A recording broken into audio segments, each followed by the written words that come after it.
എല്ലാ വിദ്യാർത്ഥികൾക്കും പുതിയൊരു വീഡിയോയിലേക്ക് സ്വാഗതം. ഈ വർഷത്തെ vocational higher secondary second transfer അലോട്ട്മെൻറ്റിനുള്ള അപേക്ഷകൾ നാളെ അവസാനിക്കും. അപ്പോൾ ഇതുവരെ ഈ ഒരു ട്രാൻസ്ഫറിന് അപേക്ഷ സമർപ്പിക്കണം എന്ന് ആഗ്രഹിക്കുന്ന വിദ്യാർത്ഥികൾ ഉണ്ടെങ്കിൽ അപേക്ഷ സമർപ്പിക്കുക. കാരണം ട്രാൻസ്ഫർ കിട്ടാനുള്ള സാധ്യത വളരെയധികം കൂടുതലാണ്. കാരണം നിരവധി വേക്കൻസിയാണ് ഈ ഒരു വൊക്കേഷണൽ ഹയർ സെക്കൻഡറിയിൽ ട്രാൻസ്ഫറിനായിട്ട് നിലവിൽ ഉള്ളത്. അപ്പോൾ വിദ്യാർത്ഥികൾ ഇതുവരെ അപേക്ഷ സമർപ്പിച്ചിട്ടില്ലെങ്കിൽ അപേക്ഷ സമർപ്പിക്കുക. സിമ്പിളായിട്ട് തന്നെ നിങ്ങൾക്ക് ഈ ഒരു അപേക്ഷ നൽകാവുന്നതാണ്. പ്രത്യേകം ശ്രദ്ധിക്കേണ്ടത് ട്രാൻസ്ഫർ അലോട്ട്മെൻറ്റ് കിട്ടാൻ ആഗ്രഹിക്കുന്ന കോഴ്സുകളിലേക്കും സ്കൂളിലേക്കും മാത്രമേ ഓപ്ഷൻ വെക്കാവൂ.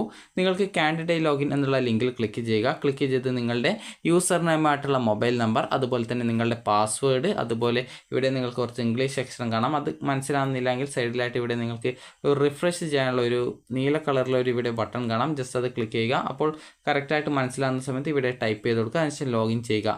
ലോഗിൻ ചെയ്ത് കഴിഞ്ഞാൽ വിദ്യാർത്ഥികൾക്ക് പിന്നീട് അപ്ലൈ ഫോർ ട്രാൻസ്ഫർ എന്നുള്ള ലിങ്ക് കാണാം. അപ്പോൾ ആ ഒരു ലിങ്കിൽ ക്ലിക്ക് ചെയ്ത് നിങ്ങൾക്ക് ആവശ്യമായിട്ടുള്ള സ്കൂളും കോഴ്സും ഓപ്ഷൻസ് ആയിട്ട് കൊടുക്കുക.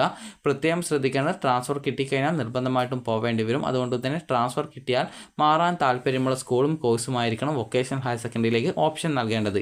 അപ്പോൾ ഈ ഒരു രീതിയിൽ നൽകിയ ശേഷം സേവ് ചെയ്യുകയും സേവ് ചെയ്ത ശേഷം നിങ്ങൾക്ക് ആ ഒരു ട്രാൻസ്ഫർ ആപ്ലിക്കേഷൻ്റെ പ്രിൻ്റ് ഔട്ട് എടുക്കാവുന്നതും ആണ്.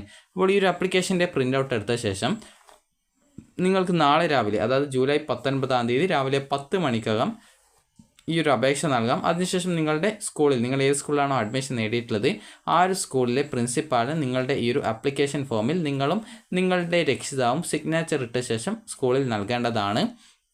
അതുപോലെ തന്നെ വിദ്യാർത്ഥികൾക്ക് ഇവിടെ വേക്കൻസി ലിസ്റ്റ് കൊടുത്തിട്ടുണ്ട്. വേക്കൻസി ലിസ്റ്റ് നിങ്ങൾക്ക് വേണമെങ്കിൽ പരിശോധിക്കാം. വേക്കൻസി ലിസ്റ്റിൽ നിങ്ങൾക്ക് ക്ലിക്ക് ചെയ്ത ശേഷം നിങ്ങൾക്ക് നിങ്ങളുടെ ജില്ലയാണ്, ഏത് ജില്ലയിലാണ് അഡ്മിഷൻ കിട്ടിയത് ആ ഒരു ജില്ലയാണ് സെലക്ട് ചെയ്ത് കൊടുക്കേണ്ടത്. അപ്പോൾ നിങ്ങൾക്ക് ഏത് ജില്ലയിലെ വേക്കൻസിയാണ് അറിയേണ്ടത് ആ ഒരു ജില്ല സെലക്ട് ചെയ്ത് കൊടുക്കാം. അതിനുശേഷം ഗെറ്റ് ഡാറ്റ നിങ്ങൾ ക്ലിക്ക് ചെയ്യുക. ക്ലിക്ക് ചെയ്ത ശേഷം നിങ്ങൾക്ക് ആവശ്യമായിട്ടുള്ള ഓപ്ഷൻസ് ഏതൊക്കെയാണ്, ഏതൊക്കെ സ്കൂളുകളിലാണ് വേക്കൻസി ഇല്ലാത്ത സ്കൂളുകളിൽ നിങ്ങൾക്ക് വേണമെങ്കിൽ ഓപ്ഷൻ വെക്കാവുന്നതാണ്. അപ്പോൾ ഈ രീതിയിൽ നിങ്ങൾക്ക് വേണമെങ്കിൽ മറ്റൊരു ജില്ലയിലെ സ്കൂളിലേക്ക് വേണമെങ്കിലും ഓപ്ഷൻ കൊടുക്കാനുള്ള സൗകര്യം ഉണ്ട്. അപ്പോൾ അതുകൊണ്ട് തന്നെ നിങ്ങൾക്ക് വേണമെങ്കിൽ ആ ഒരു രീതിയിൽ നിങ്ങൾക്ക് ഈ ഒരു ഓപ്ഷൻസ് ചേഞ്ച് ചെയ്ത് കൊടുക്കാനുള്ള സൗകര്യമുണ്ട്. അപ്പോൾ അതുകൊണ്ട് തന്നെ നിങ്ങൾക്ക് താല്പര്യമുള്ള ഓപ്ഷനുകൾ നിങ്ങൾക്ക് കൊടുക്കാവുന്നതാണ്. അപ്പോൾ ഈ ഒരു രീതിയിൽ നൽകിയ ശേഷം വിദ്യാർത്ഥികൾക്ക് പിന്നീട് നിങ്ങൾക്ക് അടുത്തതായിട്ടുള്ള പേജിൽ, അതായത് നിങ്ങൾക്ക് ആ ഒരു രീതിയിൽ നിങ്ങൾക്ക് താല്പര്യമുള്ള ഓപ്ഷനുകൾ കൊടുത്ത ശേഷം നിങ്ങൾക്ക് ഈ ഒരു രാവിലെ, അത് നാളെ രാവിലെ 10 മണി വരെയാണ് ഈ ഒരു അപേക്ഷ സമർപ്പിക്കാനായിട്ട് സാധിക്കുക. അതിനുശേഷം തൊട്ടടുത്ത ദിവസം തന്നെ നിങ്ങൾക്ക് ഇതിൻ്റെ റിസൾട്ടും വരുന്നതാണ്. അപ്പോൾ പല വിദ്യാർത്ഥികളും ചോദിക്കുന്ന കാര്യമാണ് ആർക്കൊക്കെയാണ് ഈ ഒരു അപേക്ഷ നൽകാൻ സാധിക്കുക എന്നുള്ളത്. നിങ്ങൾക്ക് ഇതുവരെ അലോട്ട്മെൻറ്റ് ലഭിച്ച ഏതൊരു വിദ്യാർത്ഥിക്കും, അതായത് വൊക്കേഷണൽ ഹയർ സെക്കൻഡറിയിൽ അലോട്ട്മെൻറ്റ് ലഭിച്ച് സ്ഥിര പ്രവേശനം നേടിയിട്ടുള്ള ഏതൊരു വിദ്യാർത്ഥിയാണെങ്കിലും, അതായത് നിങ്ങൾക്കിപ്പോൾ ഫസ്റ്റ് ഓപ്ഷൻ ആയാലും അല്ലെങ്കിൽ സപ്ലിമെൻ്ററി ഘട്ടത്തിൽ കിട്ടിയതായിരുന്നാൽ കൂടിയും നിങ്ങൾക്ക് ഏത് ഓപ്ഷൻ കിട്ടിയിരുന്നത് ആയിരുന്നാലും നിങ്ങൾക്ക് ഈ ഒരു ട്രാൻസ്ഫറിന് അപേക്ഷ സമർപ്പിക്കാവുന്നതാണ്. നിങ്ങൾ പ്രത്യേകം ശ്രദ്ധിക്കേണ്ട കാര്യം എന്ന് പറയുന്നത് ട്രാൻസ്ഫർ കിട്ടിക്കഴിഞ്ഞാൽ നിർബന്ധമായിട്ടും നിങ്ങൾ ഈ ഒരു ട്രാൻസ്ഫർ കിട്ടിയിട്ടുള്ള സ്കൂളിലേക്ക് മാറേണ്ടതായിട്ട് വരും എന്നുള്ളത് മാത്രമേ ഉള്ളൂ. അപ്പോൾ അതുകൊണ്ട് തന്നെ വിദ്യാർത്ഥികൾക്ക് ഈ ഒരു ട്രാൻസ്ഫറിനുള്ള അപേക്ഷ നിങ്ങൾക്ക് നാളെ രാവിലെ 10 മണി വരെയാണ് ഓൺലൈനായിട്ട് സമർപ്പിക്കാൻ സാധിക്കുക.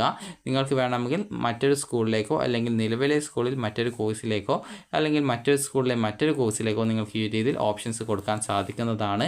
നിങ്ങൾക്ക് ഈ ഒരു രീതിയിൽ ട്രാൻസ്ഫറിന് അപ്ലൈ ചെയ്ത ശേഷം നിങ്ങൾക്ക് ആ ഒരു ഓപ്ഷനുകൾ ചേർത്ത് അപേക്ഷ കൺഫേം ചെയ്യുകയും അപ്പോൾ കിട്ടുന്ന PDF രൂപത്തിലുള്ള അപേക്ഷയുടെ പ്രിൻ്റ് ഔട്ട് വിദ്യാർത്ഥികളും രക്ഷിതാവും ഒപ്പുവെച്ച് നിലവിൽ പ്രവേശനം നേടിയ സ്കൂളിലെ പ്രിൻസിപ്പാളിന് കൊടുക്കേണ്ടതാണ്.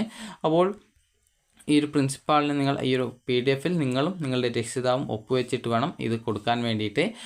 കാരണം നിങ്ങൾ ഈ ട്രാൻസ്ഫറിന് അപ്ലൈ ചെയ്ത് കഴിഞ്ഞാൽ നിങ്ങൾക്ക് ട്രാൻസ്ഫർ കിട്ടിക്കഴിഞ്ഞാൽ നിങ്ങൾ മാറുമെന്ന് ഉറപ്പാണ്. അതിൽ ആ ഒരു ഭാഗത്താണ് നിങ്ങളുടെ രക്ഷിതാവും സിഗ്നേച്ചർ ഇടുന്നത്. അപ്പോൾ അതുകൊണ്ട് തന്നെ നിങ്ങൾക്ക് ട്രാൻസ്ഫർ കിട്ടിക്കഴിഞ്ഞാൽ മാറേണ്ടതായിട്ട് വരുന്നതാണ്.